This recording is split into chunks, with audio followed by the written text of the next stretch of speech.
C'est ici, à Cululú, province de Santa Fe, en Argentine, que débute une histoire qui, je vous le dis d'avance, se termine mal. C'est ici qu'est né Emiliano Sala, le 31 octobre 1990. Un petit garçon très attachant, très calme et surtout très passionné de football. À l'âge de 3 ans, ses parents déménagent à 15 petits kilomètres à Progreso, là où il grandit et où sa famille vit encore aujourd'hui. C'est dans cette ville qu'il commence à jouer un an après, à l'âge de 4 ans, dans le club Atlético San Martín de Progreso, un club dans lequel il a grandi et qui restera dans son cœur. El recuerdo es que siempre fue un chico que técnicamente distinto, de mucha potencia, de una aptitud física importante. Desde chiquito siempre fue una persona humilde, de perfil bajo, muy callada, pero a la hora de entrar a una cancha de fútbol te das cuenta de lo que significaba realmente el fútbol para él, ¿no? Encontró como una manera de expresarse. 10 ans plus tard, nous sommes en 2005. Emiliano a seulement 14 ans et il évolue déjà avec son club dans la 3e division de la Liga Esperancina de Football, une ligue régionale de la province de Santa Fe. Une précocité qui surprend, mais ses stats hallucinantes et ses capacités physiques monstrueuses font vite oublier son âge. Emiliano suivait les traces de son idole Batistuta en ne descendant pas de la barre des 25 buts par saison. Cette année-là, il est même champion avec son club. C'est là où on le pousse à rejoindre le Proyecto Crecer, club filial des Girondins de Bordeaux en Argentine, à peine créé un an plus tôt. Il faut savoir que depuis 2004, Bordeaux a un partenariat avec les centres de formation argentins. De jeunes adolescents se forment au Proyecto Crecer et passent des stages en France, dans l'espoir d'intégrer un jour les Girondins. Ce centre est situé à San Francisco, à environ 160 km de Progreso, dans la province de Córdoba. Cette formation a réussi à Sala, qui va pouvoir réaliser son rêve 5 ans plus tard, au cours de l'année 2010. Les dirigeants voient cette année-là un grand potentiel en lui. Il a déjà 19 ans, il a mûri et on lui propose de rejoindre l'équipe réserve de Bordeaux en France. Emiliano a pris le risque de quitter son pays, sans être assuré d'une vraie carrière. Un très grand défi. En revanche, il manque énormément de confiance en lui à son arrivée. L'éloignement n'est pas facile, et même si en CFA il marque de beaux buts, sa marge de progression n'est pas exploitée. En quête de temps de jeu et d'expérience, il a été prêté 2 ans plus tard, à l'été 2012, à l'US Orléans, qui évoluait en national pour un contrat d'1 an. À ce moment-là, il a bientôt 22 ans, et la 3e division, il la voit comme un tremplin pour faire décoller sa carrière. Et ça va lui réussir justement, puisqu'il est co-meilleur buteur lors de sa première et unique saison, avec 19 buts en 37 matchs.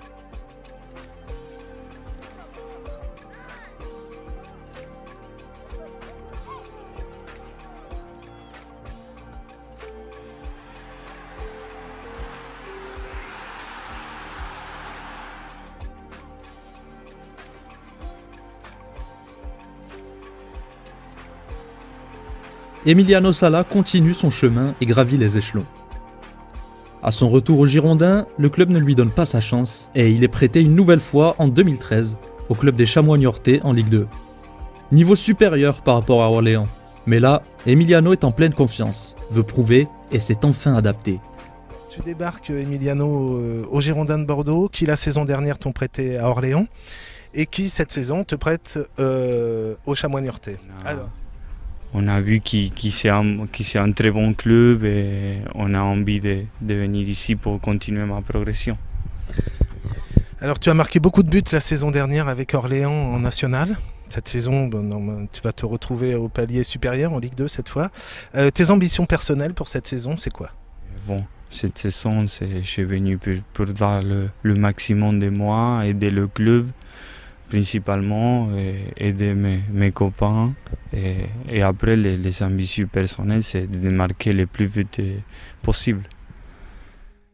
Il est l'une des grosses révélations du championnat avec 21 buts toutes compétitions confondues et 18 buts dans le championnat. Il marque littéralement l'histoire du club et surpasse donc le record du Brésilien Valquir Mota dans les années 90. C'est quelqu'un qui peut nous marquer entre 12 et 15 buts, en tout cas ce qu'on espère pour lui et pour nous. Mais en tout cas en termes d'état d'esprit, c'est un charmant garçon qui ne fait pas de vagues, qui est toujours motivé dans le travail. Donc c'est le recrutement parfait. Après, on verra Après avoir acquis toute l'expérience nécessaire lors des prêts successifs, Salah revient à Bordeaux et là, le nouvel entraîneur Willy Sagnol lui fait savoir qu'il compte sur lui pour la prochaine saison, celle de 2014-2015. Mais malheureusement, il évolue dans l'ombre de Diabaté et Touré. Il ne dispute que 12 matchs pour 4 titularisations et inscrit un seul but. Son premier but avec Bordeaux d'ailleurs, lors d'un match contre Monaco. Son premier but en Ligue 1, c'était le premier but en Ligue 1 du jeune Argentin Emiliano Sala. Fin janvier 2015, Emiliano Sala veut du temps de jeu. Le temps passe, il a 24 ans et veut faire décoller sa carrière. Il est donc prêté pour le reste de la saison à Caen. Moi, j'ai 24 ans, ce que je veux et j'ai besoin, c'est de jouer. Donc après, je suis venu là, au stade de Malherbe de Caen. C'est un très grand club aussi, de Ligue 1. Donc voilà, je viens pour apporter mes maximums et jouer et marquer plein de buts. Et la machine Salah se met enfin en marche. Sa première titularisation a lieu face au PSG le 14 février 2015. Le Paris Saint-Germain mène 2-0 et c'est Salah qui donne l'espoir à son club avec un but en toute dernière minute avant que son coéquipier ne réalise l'exploit d'égaliser peu après. Une semaine plus tard, il est encore décisif et inscrit un doublé contre Lens. Et la semaine d'après, encore sur sa magnifique lancée, il égalise au Vélodrome contre l'OM, redonnant l'espoir aux siens qui vont gagner 3-2 ce soir-là. À cause d'un accord passé entre les deux clubs avant son prêt, Salah ne dispute malheureusement pas le match suivant face aux Girondins. Sa dynamique est stoppée et il ne réussira pas à retrouver son efficacité. Il ne marque qu'une seule fois lors des matchs suivants et ne devient que très peu titulaire en fin de saison. Ça sert à rien d'épiloguer sur... Voilà.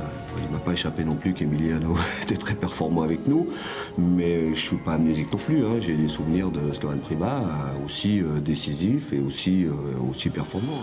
Le 20 juillet 2015, une nouvelle étape arrive dans sa carrière. Il signe pour 5 ans au FC Nantes. Moi personnellement, je n'attends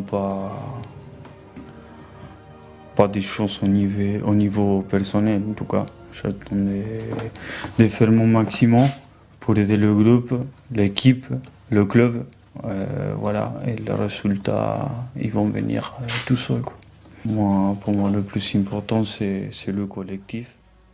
Et il ne tarde pas à confirmer, en finissant sa première saison 2015-2016, meilleur buteur de son équipe avec 6 réalisations.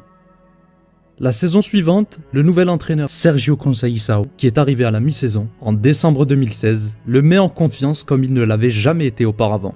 Il se démarque lors d'un certain match contre Montpellier, marquant un doublé qui qualifie son équipe en quart de finale de Coupe de la Ligue. À partir de là, les supporters du club commencent à l'apprécier fortement. Il termine même la saison avec 15 buts, toutes compétitions confondues. La saison d'après, avec Claudio Ranieri, il devient l'indiscutable attaquant du FC Nantes et permet plusieurs fois à son club de remporter de précieuses victoires. Réalisant des prestations de haut niveau, il connaît néanmoins une certaine baisse de forme en fin de saison. Son compteur était resté bloqué à 12 buts, lié à la mauvaise période que traversait son club. Nous en arrivons à la saison actuelle, 2018-2019. En été, Salah était sur le départ. Le nouvel entraîneur Cardoso ne comptait pas forcément sur lui, et le club voulait en tirer plus de 10 millions d'euros. Nantes refuse une offre de prêt de Galatasaray, et le joueur reste. Son début de saison est exceptionnel, il est inarrêtable. En début novembre, après avoir enchaîné triplé et doublé, il est déjà à 10 buts en 12 matchs, soit mieux que Messi, Agüero ou Icardi à ce moment-là, devenant meilleur buteur argentin. Le 11 novembre 2018, il permet à Nantes d'égaliser dans le derby face au Stade Rennais et devient co-meilleur buteur d'Europe à égalité avec Kylian Mbappé. Et le lendemain, il est même élu meilleur joueur du mois d'octobre de Ligue 1. Emiliano est à ce moment-là le joueur le plus apprécié de Nantes, son nom est acclamé à plusieurs reprises par le stade tout entier. Et c'est là que le pire arrive pour lui. Celui qui a prouvé qu'il avait le talent pour rester est vendu pour 17 millions d'euros le 19 janvier 2019 à Cardiff pour un contrat de 3 ans. Devenant le joueur le plus cher de l'histoire de Cardiff, une somme que devaient se partager Nantes et son club formateur, Bordeaux. En réalité, il ne voulait pas rejoindre Cardiff. Il ne voulait pas rejoindre une équipe de bas tableau comme il le disait. Il aimait plutôt le championnat espagnol et aurait accepté volontiers une équipe de Liga. Tout droit venu d'Amérique du Sud, en Espagne, il aurait un peu été comme chez lui. Son entraîneur à Nantes, Vahid Halilhodžić, ne voulait pas non plus qu'il parte vu ses statistiques. En revanche, les dirigeants du club bavaient devant les quelques millions d'euros proposés et craignaient que, quelques mois après, la cote de Salah diminue. De plus, son salaire est multiplié par 6 de la part du club anglais, encore un moyen de conditionner son choix. L'illustration parfaite d'un football rongé par le monde des affaires, rongé par l'argent, purgé de toute passion. Les joueurs ne sont plus que des produits pour les dirigeants, et le football qui à la base est un plaisir n'est plus qu'un fonds de commerce. Après avoir signé le contrat avec Cardiff, il était rentré à Nantes le lundi 21 janvier pour faire ses adieux à ses coéquipiers. Au retour, la nuit, son avion privé décolle de Nantes à 19h15, en direction de Cardiff. Mais à 20h30, un tragique événement arrive. L'avion disparaît des radars en survolant la Manche, juste après que le pilote ait demandé l'autorisation de descendre. Quelques messages audio de WhatsApp envoyés par le joueur à ses proches laissent supposer que l'avion était en très mauvais état, ou que le pilote avait du mal, qui sait. Des recherches ont été lancées immédiatement, mais en vain. Aucun signe de Salah, ni de l'avion, ni du pilote. Les autorités ont décidé de mettre fin aux recherches, indiquant que les chances de survie sont extrêmement faibles. Le monde du football garde néanmoins espoir. Salah est peut-être en vie et pourra peut-être nous raconter le miracle qu'il a vécu dans les prochains jours. Emiliano Sala a longtemps été reconnu sur les terrains pour son esprit de guerrier, son dévouement, sa pure passion pour le football. Et désormais, comme une tragique récompense, son nom sera gravé dans l'histoire du football.